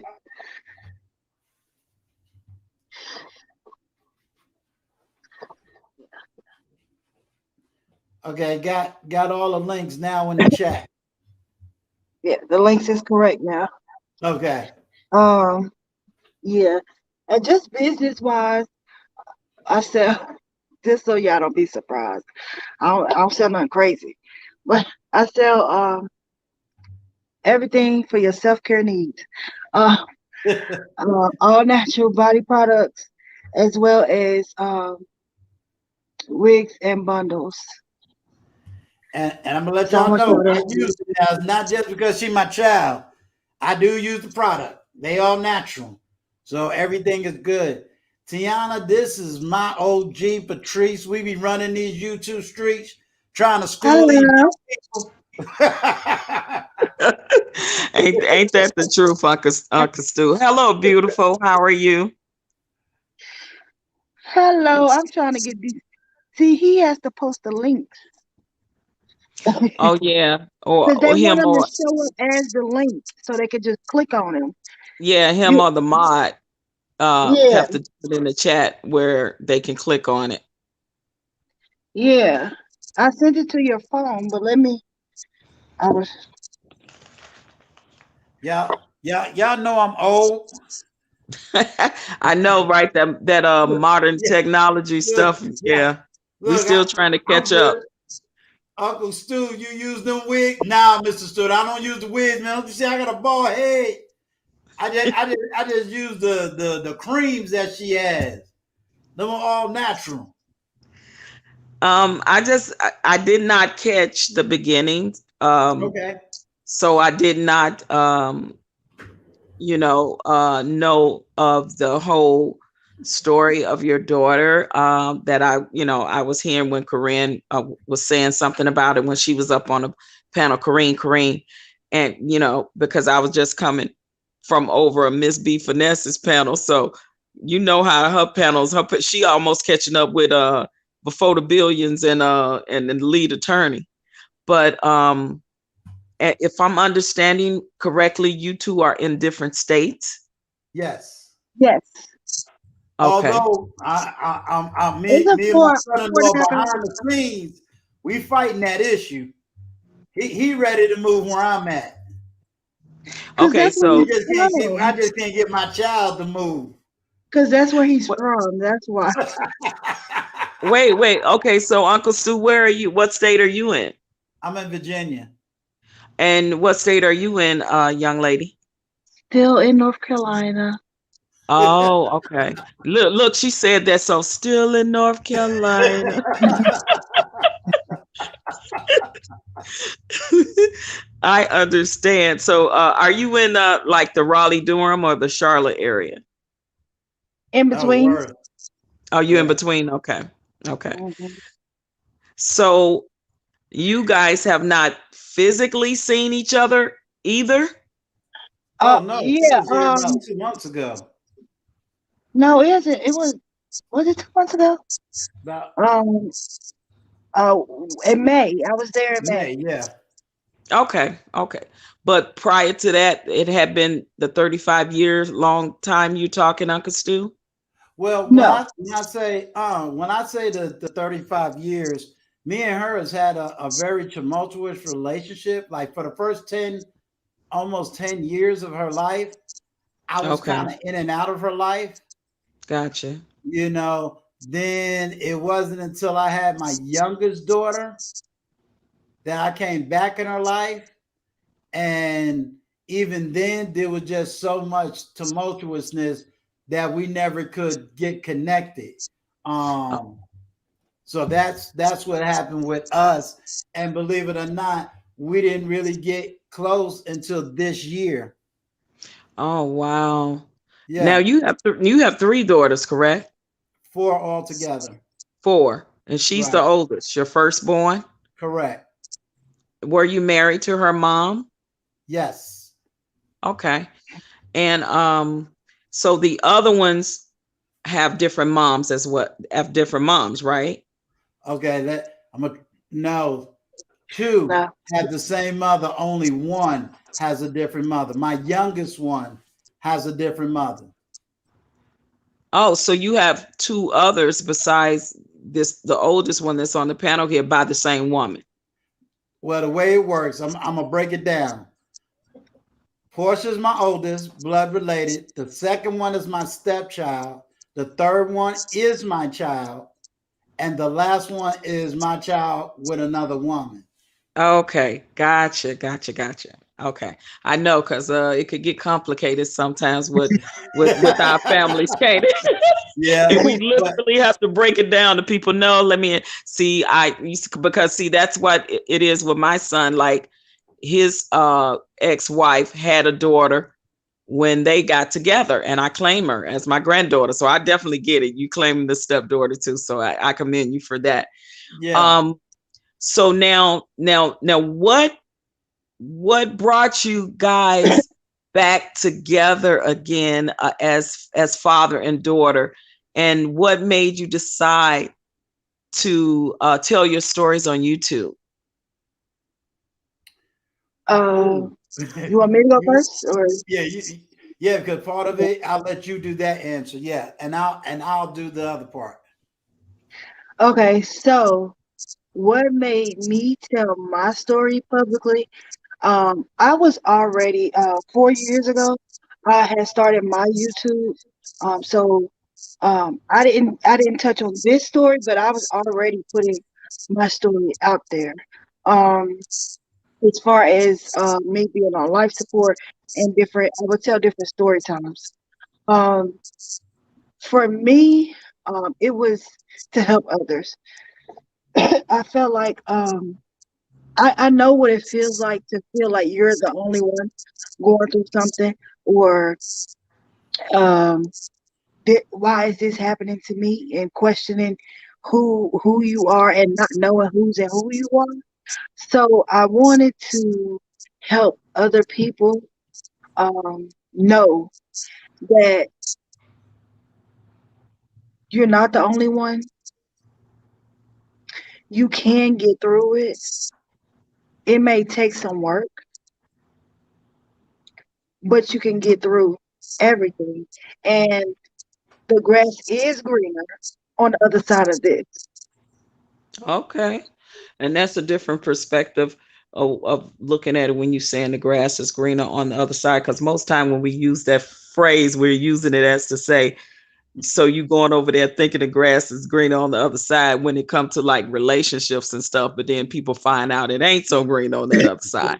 But you're actually using it in a really great perspective to say that there is light at the end of the tunnel, and at the end of that rainbow is that pot of gold that you can achieve. So I commend you for that, and even for just having enough nerve and just having the wherewithal to even get up here and to talk your story as a young lady, because many people don't want to do it.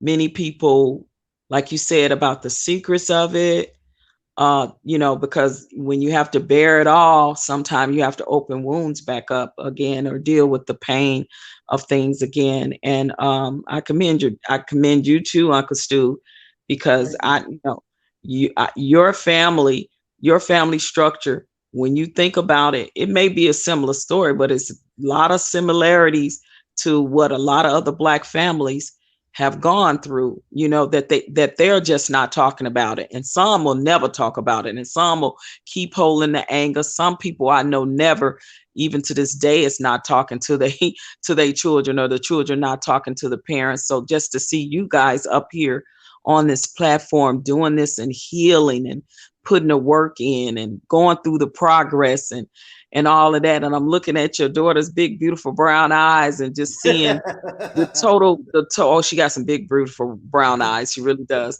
Just to see the total openness and honesty from both of you, the transparency, I am telling you, that speaks volumes. People need to see that so that they can relate to the human side of us, and that's in us all. And when I believe when things happen in our lives, especially things like this, it's a way of God using us to help other people. I don't know if that sounds weird to No, No, anybody else, but like no, it does sometimes not. we go through things to be a testimony else in their story. That's why me and you right. do what we do. Mhm. Uncle Stu, to help the younger generation. And look what your daughter's doing, who's a younger generation, who is getting up here and doing the exact same thing for those Yeah. that are her age and maybe even younger than her, or even some elderly people. Because do you know it's people our age still haven't healed from their childhood, from Mhm. not talking to their parents and having these broken relationships. Listen, this is powerful. So I thank you. Listen, I just want to, because I'm going to go back and I'm going to replay. Because at first I said, no, I'm not going to come up, because normally the first time, because this is my first time seeing your live, Uncle Stu. So I Well, just believe want it you or to know not, that. this is only my second live I've done. Okay. The first one was a quick reaction live to Okay. TLA Tabasco that happened the other day between him Yeah.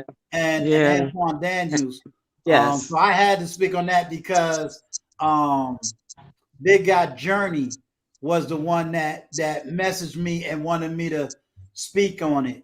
So Okay. I had to I had to do that first live, and if you stay towards the end, she showed up at the very end of that live. Your daughter? Yes. Oh no. See, I haven't even seen it. I honestly, I didn't even know you had been live prior to this. So that's why I'm saying this is my first time seeing a live of yours. And usually I like to wait till, I see one round of live go by and I can kind of get the feel of, but I know you, Uncle Stu. I know you're an open book. You're very transparent. So I was like, okay, he said, jump on. Let OG go ahead and jump on here and see what's happening. But I guess the question that I would have. Oh, did you answer the other part of the question that Well, I asked? just remind me one more time.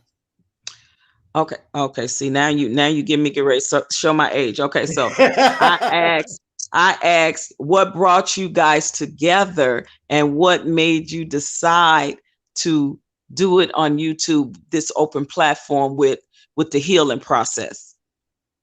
Uh, That was you. me,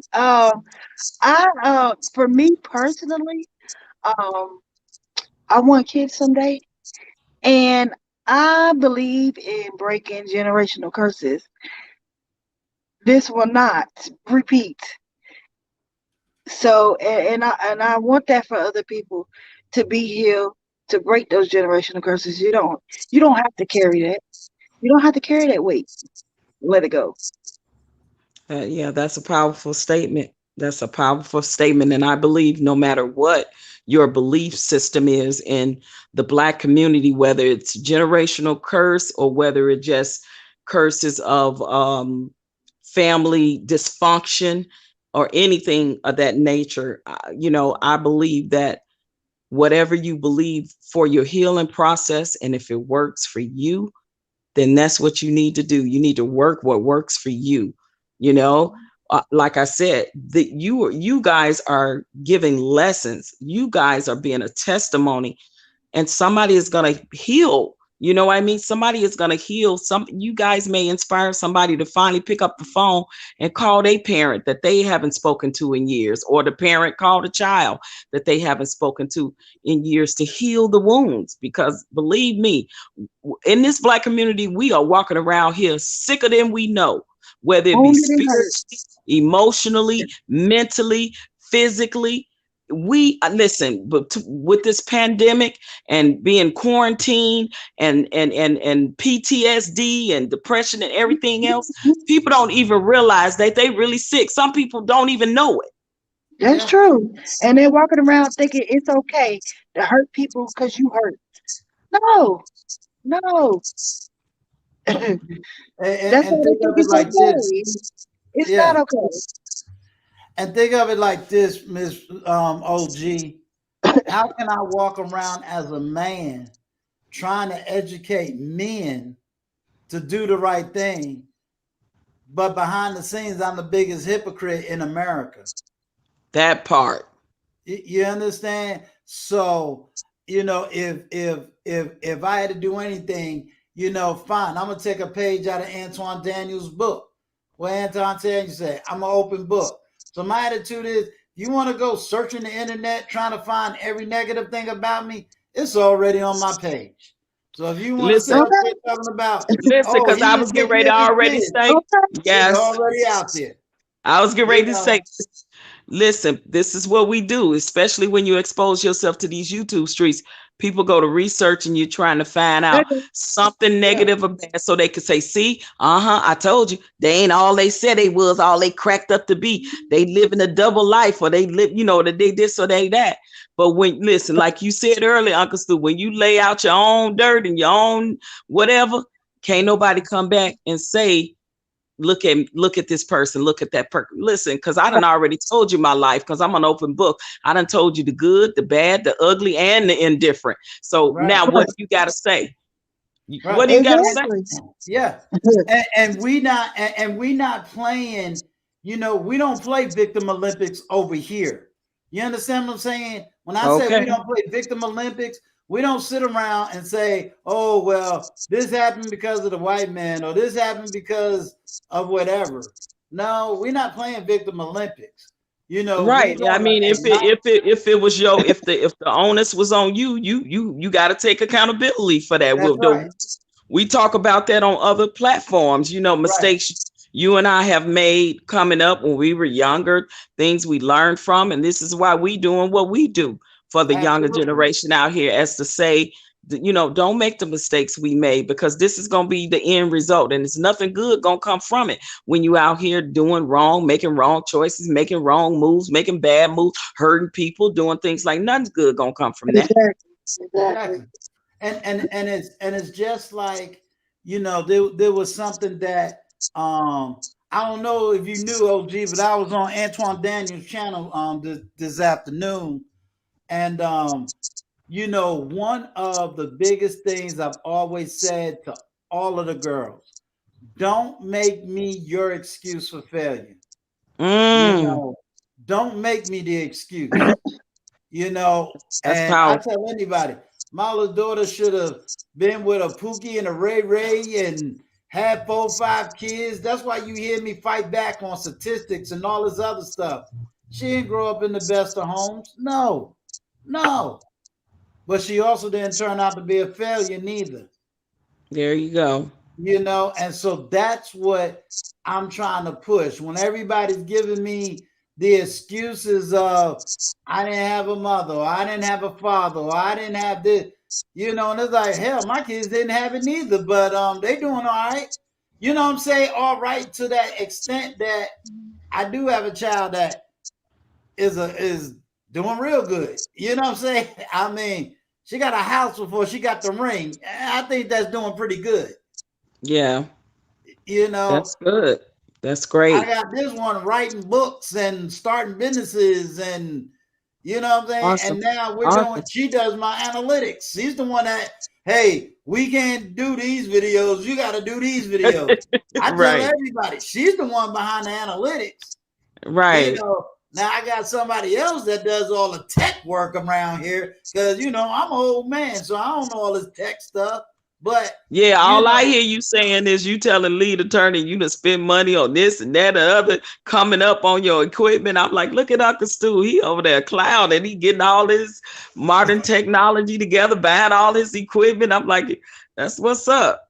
and you should see me looking stupid trying to read a book. Like, all right, Lead, I got this book. What am I supposed to do? You gonna have me paying for coffee, talking tech? Be like, I need a counsel. I don't know what I'm doing, but they told me get all this equipment. Right. And you know, did you do the lead attorney's Patreon on how to the classes or Yeah, whatever? Okay. How do you think I got all this equipment? Because I did his Patreon. Okay. Right. You know, I hate to tell you how much money I had to drop for this stuff. I listen. I don't even want to know because I already know it's a lot.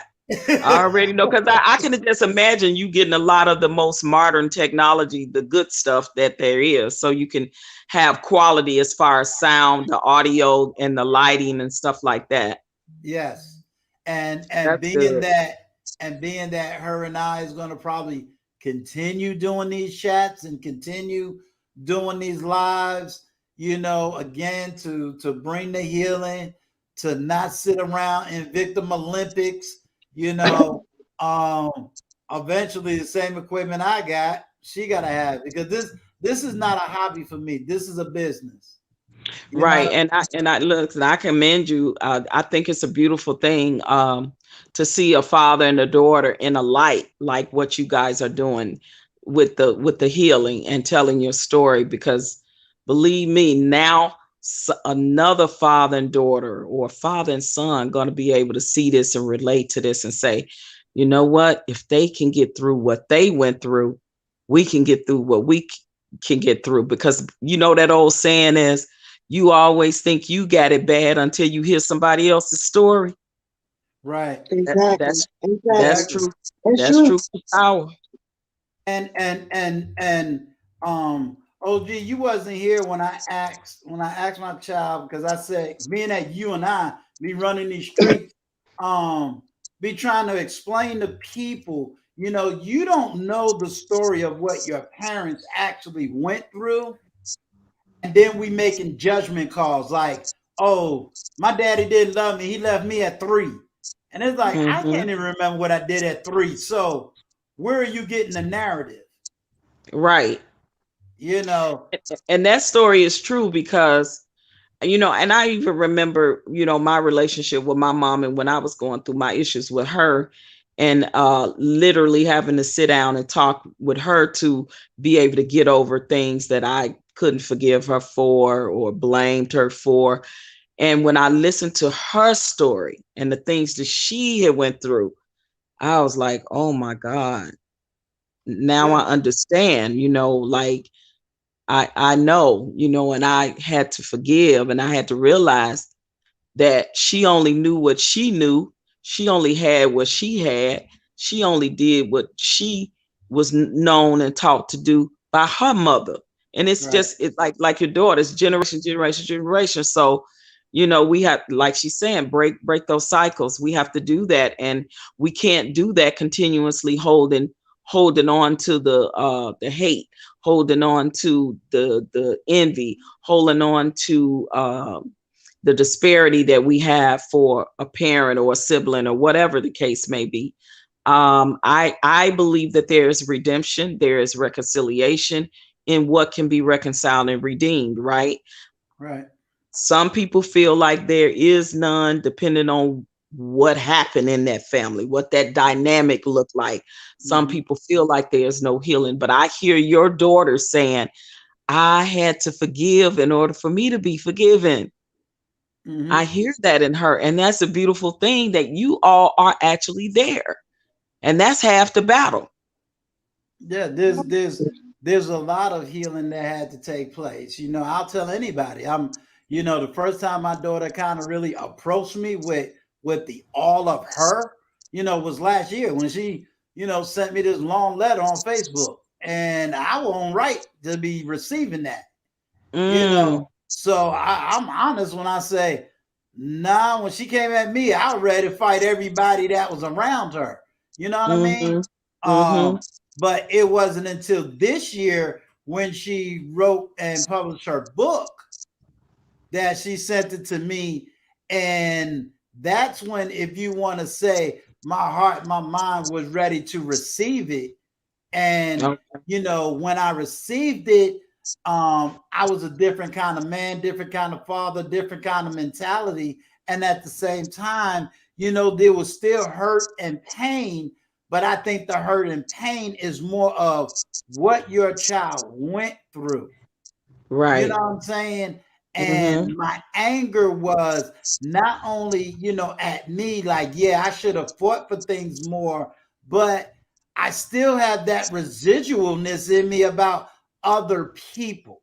Like if I'm up in some group talking about marriage, one of the things I told my second youngest daughter, whatever you do in your marriage, don't tell family. Keep family out of your marriage. Family is part of Well, this is the thing about family. If family is toxic, keep them out your marriage. But if family is there to give advice, give counsel, it's a beautiful thing to have that support system. But if family is toxic and problematic and dysfunctional, keep them out. There is a difference. There is a difference. Yeah. So it just depends on who it is. You know who and who you shouldn't be talking to. Absolutely. Absolutely. And I got some of that on both sides. I got some that are great advisors that I still go to right today, that give good counsel that I still go to right today. And then I got some that I won't even tell that, that little birds outside my door. Okay. That's just real, because they toxic, and they can't hold water, and they take it as a negative and spread gossiping. I mean, I believe we probably I don't probably know no family that ain't got both sides of that spectrum in their family, because I would say they don't, they lying. Yeah, right. I would definitely like to believe that we do still have family members that are good people that we can, go to and talk to and get good advice and counsel for. I'm glad me and my mother had to get to that place. We wasn't always there. And I grew up in a house with her my whole life. You know what I mean? until I left and went out on my own. But it was, it's just real. It was some unresolved issues, some things that I realized I was holding against her and was resentful for and blamed her for. But when I got grown, and the reason why I say I think 40 for me was a pinnacle age, it was an enlightenment for me that I came to this whole recognition of feeling like a whole new spirit felt woman. And I had heart to heart with my mom.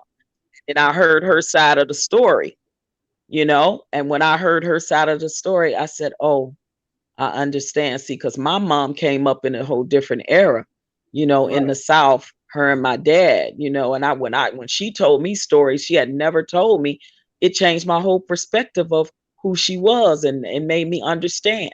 So I know that you and your daughter got to be getting that out of each other. When your daughter probably didn't know a lot of things you went through until you had to tell her. Yeah, I mean, that's absolutely true. Like tonight, tonight was more, I did more focusing on her, to introduce everybody that I know and guests to her. So I mostly made it about her, where the next time I'm going to fill in some of those gaps in her story to kind of give a better perspective of, well, why wasn't you around? What was going on with you? Because you always hear the narrative, dad just walks out the life and he just don't care. And that was never the case. I mean, I love my oldest daughter to the point where my youngest daughter, from a whole nother mother, if I showed you a picture of her, you would say, dang, you spit two kids out that look just alike. Look, now I'm mad. Don't be nervous. She gave me that look Well, like now. well, I am going to be more than happy to go on this journey with you guys and learn some things, and give my advice and counsel and opinion on things if I can, if I'm welcome to do that as someone that is older and seasoned, and I learned from OGs, and now I'm the OG. So I try to live my life by example and to be an example for the younger generation. I'm a mentor. I mentor within my community. So I definitely believe in that. And that's what I believe that I'm doing in these YouTube streets, with your dad is leading by example. But we can only do that when we show you all who we really are and be transparent. Mm-hmm. Yep. I agree. I agree. I agree. So thank you so much. I appreciate Uncle Stu, you invite me up. I'm gonna go and replay back because I didn't hear the story from the beginning, and then I'm probably sure I'm gonna have some more questions or take some notes and things to ask your daughter at a later time. But I'm glad I caught this live. I'm glad that I met your daughter on this panel and up here to learn and give counsel as much as I can. And I'm appreciative that you invited me up to come to do that. So thank you. Absolutely. Thank It's you. my way of sharing with my daughter all the people that have been rocking with me, And man, I'm telling you, we got a great community in these YouTube streets. We got a great group of people, the people like your Miss B Finesse and Before the Billions and JP, the aspiring matriarch, Blind Guy, his wife. There, like it's so many. I can go on and on. I better stop with the names before somebody say you didn't mention my name. Yeah, because Gail Lockett But gonna get you. You gonna get you. right, She ain't gonna but moderate for you. it's You know, it's Gail, a Gail is the queen now. Y'all better recognize. right, but we rock it in these streets. I see people like Uncle Stu that are helping the young men, and I hope that people like myself and Miss B Finesse and JP Blind Guy and all of these people can help the young ladies from a woman's perspective. Laquita is really great with what her and Corey is doing on their platform. It's so many, but you'll see. I think this is going to be a great healing process from us all, because believe it or not, I may just walk in these YouTube streets be knowing a thing or three, but I be learning a thing or two too at the same time. Right. Right. Right. Oh, I hear gee, you other know what a people's simp and a perspective and red I pill learn is from now. that. Huh? You've been walking the streets. You know what a simp is, and you know what a red pill is. Hey, I'm learning. I'm learning. I'm learning all these titles and lingos, and I'm like, okay. So I know how to talk to my nieces and nephews. This Hey, you younger gotta generation. know. I gotta know how to relate to them, and you gotta, I don't like you even said, I don't even know all the lingo. I'm 35. I you don't know what these kids are talking about. you will. You be on here enough. Listen, if you don't hear him yourself, your daddy know him. I He got know him. nephews. I got nephews in so they teach me. But Oh, but that's wonderful, wonderful. Well, it was a pleasure. I'm gonna go back down here in the chat, and I will replay this back from the beginning so I can get the story better. And I will see you guys in these YouTube streets. All right. All right, You have Uncle a Stu. good Thank you, and one, thank you. What's your daughter's name? Tianna. Tianna. Thank you so much. thank you. All right, Thank look you. forward to talking to you more soon. Yes, All right, because I bye bye. really want to discuss this whole rich for your man. This Oh, last okay. video. Well, I'm gonna be Okay. all ears in the chat whenever you ready to talk about that. I'm gonna be ready. Have y'all seen this last video? No, I didn't. I didn't. Oh, okay. Y'all I haven't didn't. watched it. I'm Uncle Stu. How many videos you done did now since you? Oh, I got a couple up now. I got people holding me accountable to make sure I got videos out. My daughter holds Okay, me well, accountable to I'm do gonna these go and give you lives. some give you some views on it so it can help build your algorithms up. Okay. All right, talk to Yeah, you guys later. Have a good evening. it's All it's an right. acronym. Okay. Yeah, and what it It is is, yeah. I did a collab with another content creator. Oh, okay. Yeah, It was so good, but I got some stuff to say. Oh, I okay. got All some stuff right. to say. I heard you say this your second marriage, so I'm from your Okay. perspective, I'm definitely gonna be paying attention to that. Like Yeah. get your perspective on with what your And first even marriage in this, experience we and done now did. your second marriage experience. So that's gonna be interesting. Uh-huh. And even in All this one, right. I See you went guys through some later. things. All right. Hey, my vivid life, how are you? Yeah, have y'all seen that last video? Who has seen that last video? Have y'all seen it yet? She's asking, have y'all seen my last video called Rich? Because I think that video is worthy of a discussion. Then we'll do that. Then you What, know do what? y'all think so? I mean, do your audience That think means we so? got to do another live with that video.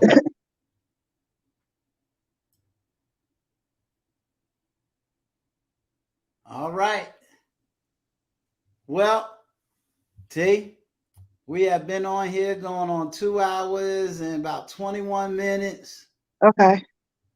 So, hey, Adrian, do not make a YouTube content. I do cook up some nice snacks. She talk about Big Guy Journey. All right, so how about same time, same bad channel next Thursday? No. That works. Okay. What we'll do, we'll talk about it in the back, and then we'll figure out a day and a time. Okay. Sound good? All right. That'll work. Thank you all for welcoming me. Thank you all for all your support, all the love you've shown. I really appreciate it. Thank you for your future purchases, if you will, all of that. And I thank you all for going on this journey and taking this journey with not only me, with Uncle Stu. Thank you. This is Uncle Stu, the old man on the block, and we are out.